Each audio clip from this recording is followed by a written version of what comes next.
Welcome, everyone, to this episode of Just Talking About Jesus. I'm excited today to have Alicia Barr here. She was a small town girl who did everything right. She married young, built a successful real estate career, prayed daily, but when her marriage fell apart, she became entangled in an affair that shattered her life. So get ready for an honest story of the wreckage of compromise. Oh, Alicia, you got a story to tell. So welcome. Oh my goodness. Thank you, Jan. Thank you for having me. Goodness sakes. And excuse my voice. Don't know what's going on here. It's been one of those mornings, right? That's right. Yeah. A few technical difficulties, but we're here. But we We're are gonna fight here. back. We're We gonna are get it here. done. We are not going to let Satan get in the way of this. Okay. That's right. Alicia, tell us a little bit about yourself and just who you are, where you live, what kind of things you do that in your daily life, and whatever to get us started. Yeah, sure. Absolutely. My pleasure. I am, like you said, just a small town girl with a big story to tell, a story that I never thought I would live, let alone share with the world. So here we are. Here we are. And what the enemy intended for evil, God is using for good. He has taken the literal mess that I created with my own two hands and turned it into a message. And that's that you and I everyone is worth more than a secret. We were created to be fully known and fully seen and fully loved, fearfully and wonderfully made, and according to the scripture. And so, which means that nobody's made to be number two, right? Nobody's made to be a secret or to be hidden. And so that's the message out of this mess. And I'm just humbled and honored to blaze the trail and share it because, as you'll discover, I'm sure as we get into conversation, there really wasn't anyone speaking from this point of view until now. And so there's a great opportunity to shed a bright light in a very dark space on a topic that society at large, and I would say even maybe some churches say, shh, we ain't gonna talk about that, you know, and what lives in the dark grows in the dark, Jan. So we're gonna shine a bright light and hopefully inspire a lot of hope and healing. Yeah, yeah. I mean, really, that's just God's in the business of restoration. Yeah. Absolutely. Absolutely. And listen, I was raised right. I was raised on, I like to tell people I was raised on God, Garth, and straight. So it just sums it up, right? You got it all. Right here in small town USA. And I knew right from wrong. I really did. And I want your listeners to know that I take full ownership of the choices I've made, the actions I took, and the people I hurt. I don't take that lightly. I take full ownership of that. So I don't ever want to be perceived as a victim. And I think, we're human and we live in a fallen world, right? And so there were certainly some things that had transpired in my life that one of which losing some very close friends and then ultimately my entire church family as a result of that situation in which I feel led me to a place of not realizing at the time, but being weak and vulnerable, being maybe searching subconsciously for a place to belong again and and I like to tell people, so when that happened with that church, it really left me in a place of, I don't think I got angry with God per se, but I was pretty much like, I can recall pretty much having the attitude of, God, is if this is what your people and your church are all about, I want nothing to do with it, absolutely nothing to do with it. And so as a result of that church hurt, I think I just kind of went numb toward God.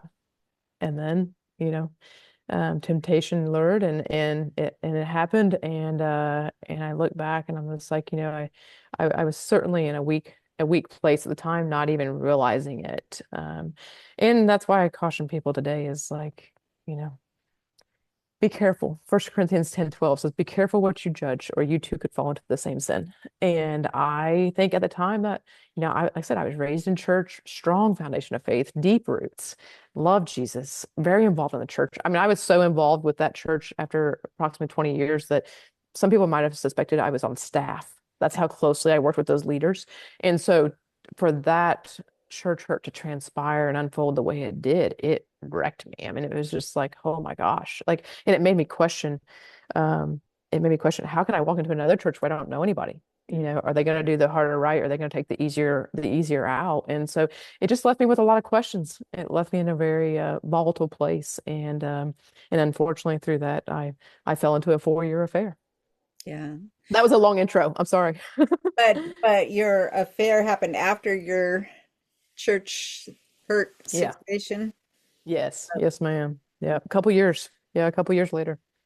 And I think at the time, again, that First Corinthians 10:12 is like, looking back, I was arrogant, right? I mean, like I was such a devout Christ follower. I was like, I think I probably just thought I was beyond temptation. I was above that. And as we know now, I was not. So Yeah, had but to I had to think eat some humble pie. too, yeah, I think too, sometimes one, it's hard in a small town. I live in a small town.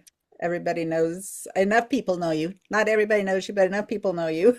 Right, right, right. Right. And there are only so many churches to Yep. be a part of, and when that's Hmm. something that you've been totally, you have expectations that that's probably just going to keep going because look how Yeah. great it is and look what I've done and whatever. Yeah, I know. I know. I know, and there is that element of there, but it's also, I think, when God takes things away like that and cuts it off, it's like to move you in a completely different direction and to do something to your heart, correct? Hmm. Hmm. Yeah, I'm with you. Yeah, yeah. So you move out of your church, you're hurt, you're vulnerable. Now what? Yeah, yeah. So it was about 2 years later, approximately. I wasn't really, my husband and I at the time had visited some other churches, but really never landed anywhere. And gosh, I think I realized looking back, coming out of high school, when you're from small town USA, what do, right? Especially if you're in a hurry to live the American dream, is you either go to college or you get married. And so I went to a local community college for a couple of years, but I mean, like I was still at home. So I got married. Like, that was the next step. And then you either have babies or you buy a property or you do both or, whatever. And so we bought a place. And I think I was really just in a hurry to live the American dream and rushed into that. I mean, I say rushed into it. We did 3 years of premarital counseling, but Jan, and so we were together a total of 11 years, but I can tell you that I've never shed a tear since the divorce. I've never shed a tear. So I think I thought I was in love. I think I was naive and young and had no idea. The marriage counselor hit the nail on the head when we were sitting in the counseling room there before the divorce, and he was like, I think y'all make great roommates. And I'm like, yeah, yeah, we do. He helps mow the yard sometimes. He cooks some food, and we don't ever fight. It's great, But that's not what I signed up for. So that was kind of our cue right there.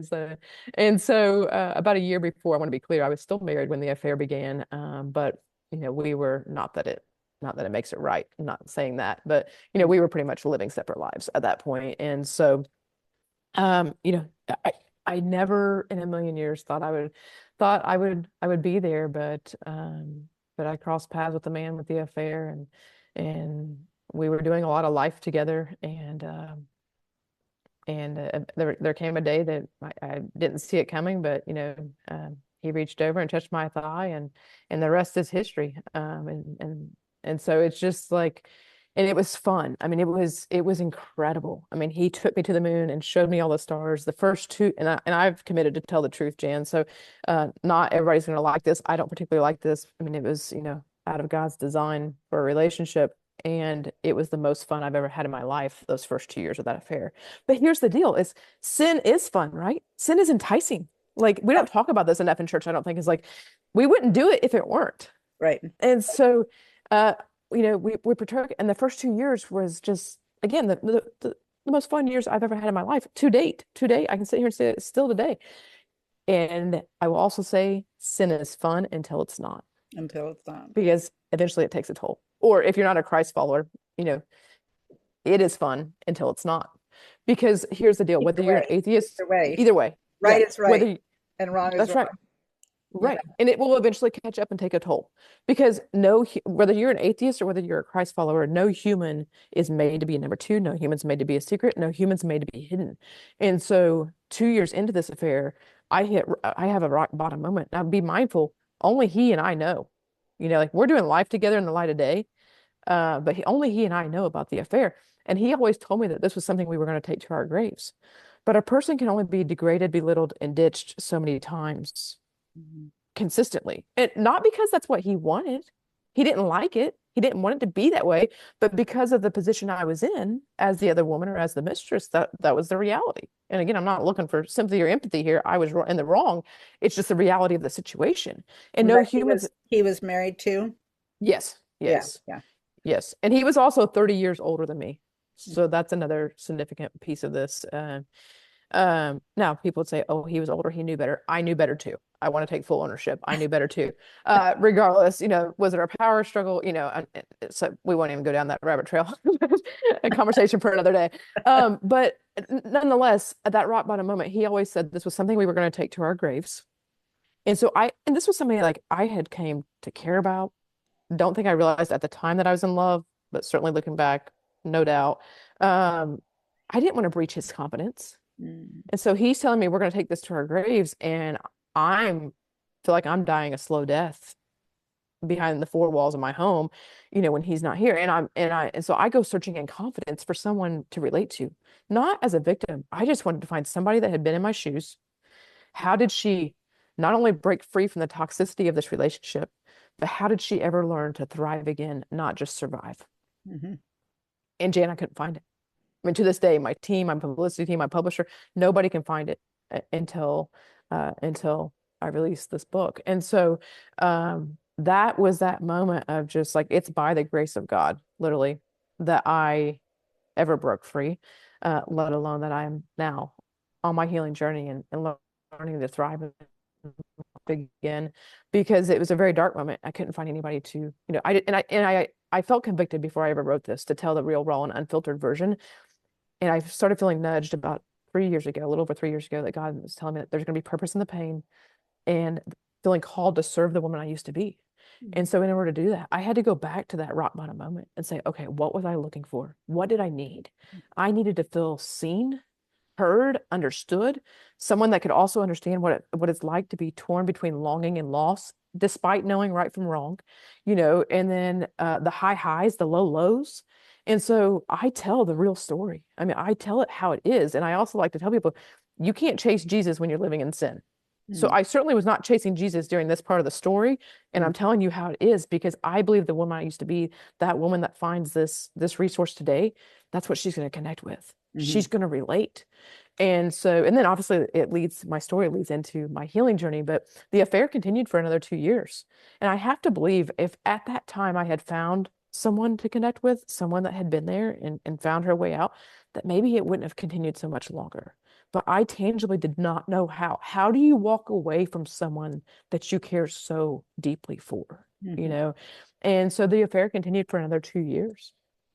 I think And too, go there's an ahead. element of just because of the age difference, there's an element of feeling maybe not on an equal par to be able to speak your heart, to really look what's going on is not right or doesn't feel right, or I feel trapped in it and I don't know how to get out, or that kind of a thing, to be able to really um because there is something to be said for an age difference, Yeah. as far as I appreciate yeah. I'm sorry, go ahead. yeah, no, go ahead. Oh yeah, I know. I appreciate your perspective on that. I will tell you that I held nothing back with him. So he very much knew. I mean, he knew the spiral, and I think he was experiencing it too. He often would say, I've never, we were very similar in personality, type A, dominant, go-getter, like, and so he was like, I've never had a problem in my entire life that I couldn't figure out a solution for until now. Mm. And he would just say, I can't afford to lose what I've worked for my whole life. And that's not so significant when you're in your late 20s and 30s, but when you're in your late 50s and early 60s, that statement's pretty significant. I mean, the weight of that thought process is pretty significant. And so that's why I think it's important to highlight the age difference. But we continued another 2 years, and and then I was it was COVID year, and I was at a conference, a business conference for women, and in outskirts of Nashville, Tennessee, and a lady by the name of Annie F. Downs, you might be familiar, a podcaster, a Christian author and podcaster, was on stage, and she was talking about social media, and I was pretty much checked out at the moment because I wasn't on social media at the time, never been a fan. And so I was kind of tuned out, just flipping through my workbook, and she said these three words: don't have secrets. I kind of glanced up, glanced back down. She's talking about social media, right? And and that's when she stops her entire speech, Jan, in front of 1,200 women in this church. And she says, the Holy Spirit is telling me right now that there's someone in this room that needs to hear me say, don't have secrets. And I'm not talking about on social media. I'm talking about in life. Ooh. Yeah, tell me about it. My heart sank. It's three simple words, right? Like it's nothing I didn't know. But the fact that But to have like somebody to call it me, out. a stranger on stage that doesn't know me from Adam, like God just spoke through her to Mm. me, and I'm just like, oh my goodness. And so I look up, of course, anticipating that there's 2,400 eyes on me, and there's nobody. I mean, you could have heard a pin drop in that room at the moment. And I'll be honest, I left that conference, went to the Opryland Hotel, and got drunk. I mean, like I just needed to numb out. The weight of it was too much. And but that was the straw that broke the camel's back. That's when I ended the affair. And the next day, of course, I woke up and called him and told him. And I really don't think he believed me because I had been trying for so long to figure out how to break free. I don't think he believed me, but that was the end of the physical affair. Now, what made it hard was we lived in close proximity. And so for the next 3 years on my healing, as I began my healing journey, for the next 3 years, we passed on the road nearly every day, if not 15 times a day, which made it incredibly incredible. It was like the closest analogy I could come up with was it would be like a recovering alcoholic choosing to live next to a bar. It Yeah. was brutal, Hmm. and yet this is the only place I've ever lived. It's my home. It's where I've always been. And but that's how it felt. I mean, it was a brutal healing journey, and shoot, I'm still on my healing journey, but much further along than I was previously. Yeah. Yeah. No, that would be really difficult, you know. And it's, yeah. I guess from looking from the outside in, it's both people, I mean, it's both sides have a part in it, that he could have, knowing that you needed and wanted to get out of it, he could have said, yeah. Yeah. Yeah, and that's it. And let's stop this too, so it's both sides. It's not just you trying to get out and him knowing it or whatever, it's a Yeah, I often said, I mean, or we would talk about it frequently, and it became like our only point of conversation. It felt like is how we were navigating this. But I would often say, like on the days that he was regulated and seemed to be thinking logically, then I would be emotionally spiraling. Can't do that. And then on the days that I was feeling pretty stable and regulated and thinking logically, he would be, emotionally spiraling. And so it was just like this. It's just like it just felt impossible to let go. It just felt impossible to and I understood like he didn't want to lose his family and or his kids or his grandkids and no more than I would want to lose anybody in my family to a relationship. And at the same time, then you would think, okay, two grown adults would say, okay, this is just not going to work, and we're gonna have to let go. But my goodness, it was but like you say, never that simple. yeah, but like you say, your heart thought it needed and was seeking it in him instead of in him Yes, yes, you're right. to You get are the right about that. right. Well, again, I wasn't chasing Jesus. Yeah, yeah, yeah, and because it's in the flesh, it's here in front of you, Yeah. right, That's right. That's right. right. And it feels good, and it's comforting and it's warming. And then but then you have all the pain that comes with it because that's not in God's design for us. Hmm. We were never made to live to live Tell that us, life. tell us about how your process of walking back to God. What were the things that God showed you that you could really grasp onto? Sure. Yeah. So once I ended the affair after that conference, I sought out a counselor right away, and she really just set the foundation for my healing journey. She would tell me, she just drilled it into me. You are too wonderful to be anyone's secret. You're too wonderful to be his secret, which I think is rooted in the scripture of you are fearfully and wonderfully made, right? Like she was using that from our first session on. And about a year and a half later, she retired. And I thought I was going to be able to stand on my own 2 feet again. I thought I was doing pretty good. And about 6 months later, I'm like, holy cow, I felt like an 18-wheeler had hit me again. And it was grief, right? It was grief. It was the loss, and it was trying to navigate into, a healthier, like how to live in a new light, but in an old place that we were still sharing, essentially, not homes, but general Right. area.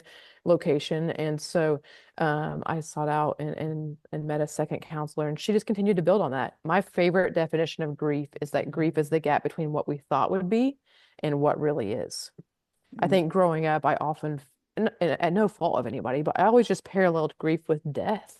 Mhm. And it's so much more than that. Yeah, absolutely. Grief encompasses so much loss, whether it's divorce, whether it's incarceration for kids, whether it's, a parent incarcerated, whether it's a pet. I mean, grief can take on many forms, the loss of a relationship, the loss of an ability, right?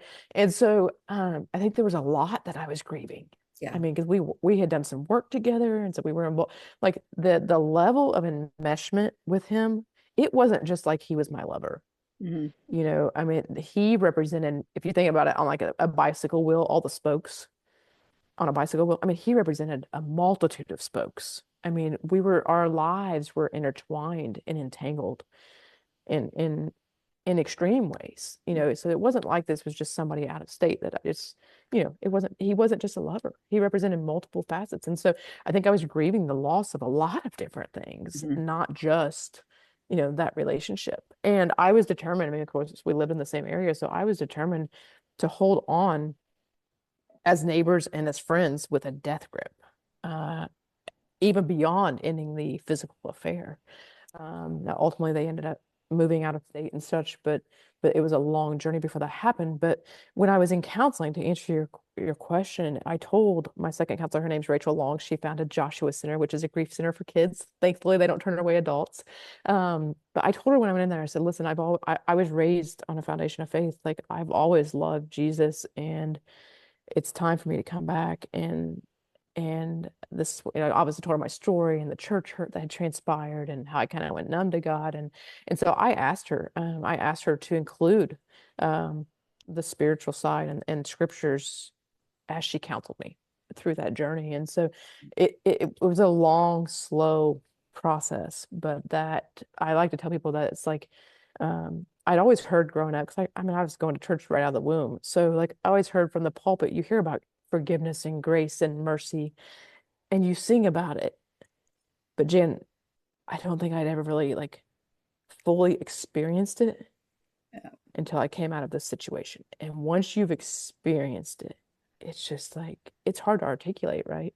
It is. It's It is. And I yeah. think that's, but over and over, it's just, I've just seen over and over my own life and other people's as well. It's like, if you don't go, if you're never in a hard place, it's not, first of all, and Mm, there's some people that say, well, I don't really have a testimony. I didn't have horrible things happen to me with it. I mean, that doesn't mean God isn't working in your life, but when you have hard things, whether it's your own making or whether it's by mhm, health or whatever else that comes your way that you didn't expect or whatever like that, that's the times where mhm. now you understand grace and you understand mercy and you understand his forgiveness and you understand his redemption and that he died on the cross because he loved you. Yeah, yeah, Uh, yeah. Well, and Rachel would say that in counseling. I listen, nobody will ever be harder on me than me. Like I've always just been an entrepreneur, go-getter, and just super hard on myself, high expectations. And that was one of the things that really killed me with the situation is that integrity has always been one of my core values.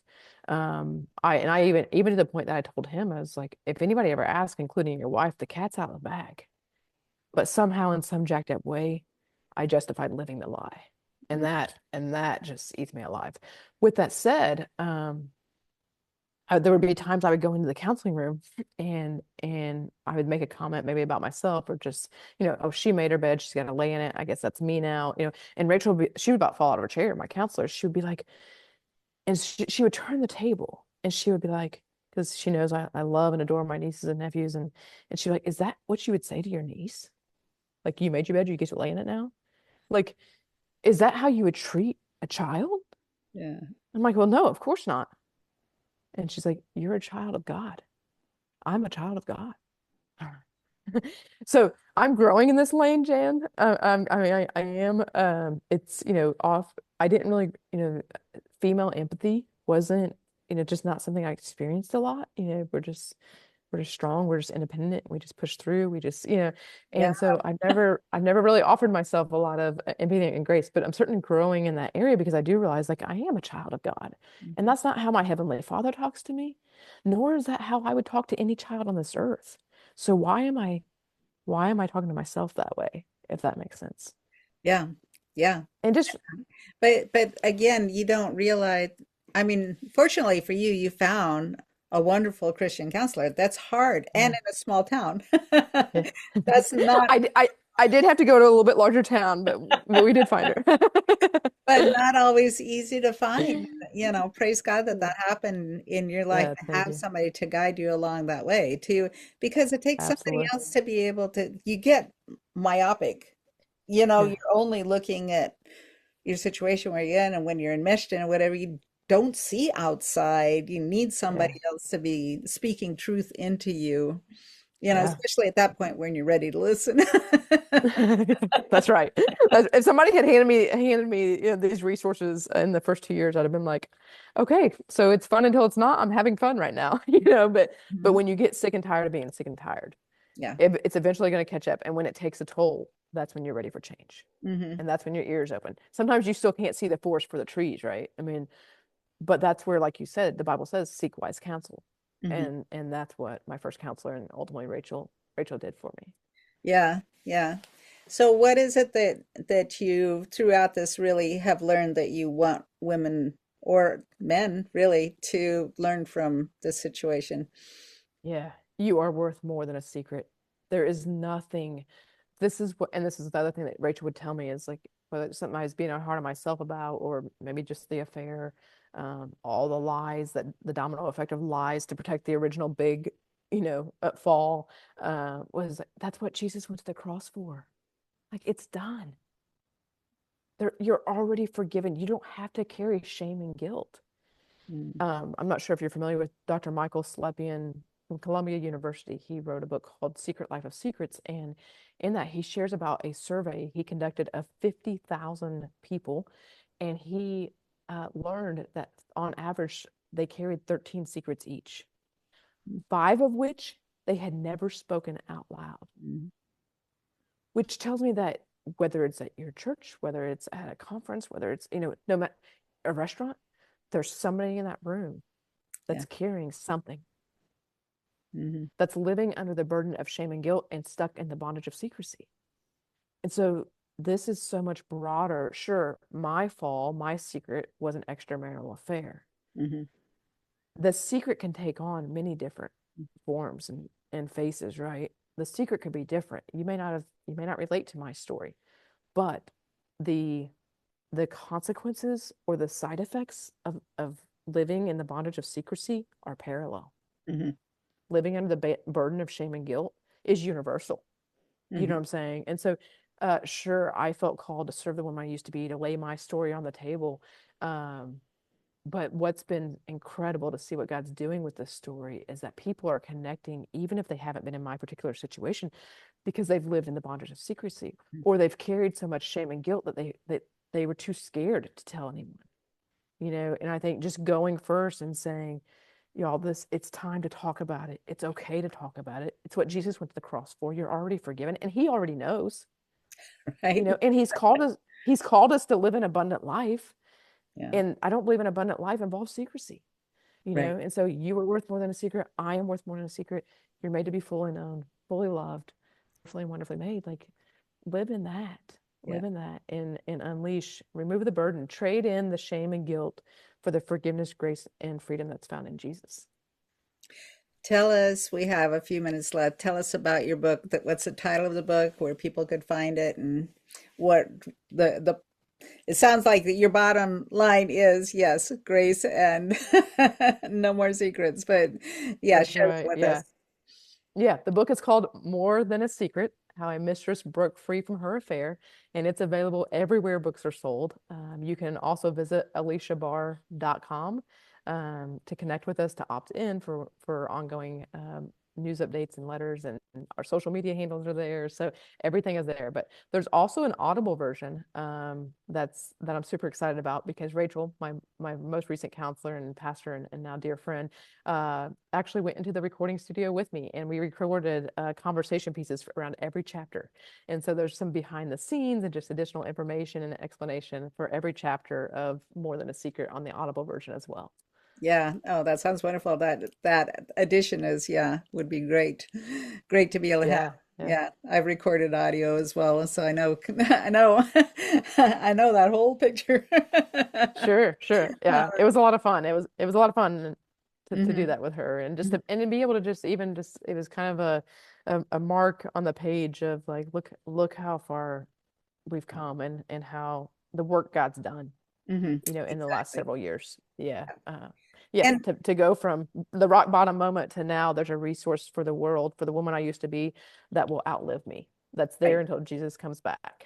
Yeah. Right. And yeah, and the fact that God's called you to do that, and put you in a place Yeah. where you can, because now you are free, right? Yeah. You know, Absolutely. Yeah. now you Yeah. are free, and you're a role model for other people to be able to see that and to go, "Oh, well, it worked for Alicia, it's going to work for me, one step at Yeah. a time. Yeah, we can do this. Yeah, I like to call it the harder right. The harder right. It's not always easy. It will be hard. Healing is hard. But it's the only thing that offers you a future. right. Yeah, so good. All right, Alicia, thank Thank you you. so much for sharing your time with me and our audience, and I can't wait to put this out there. Absolutely. Thank you so much for having me, Jan. You bet.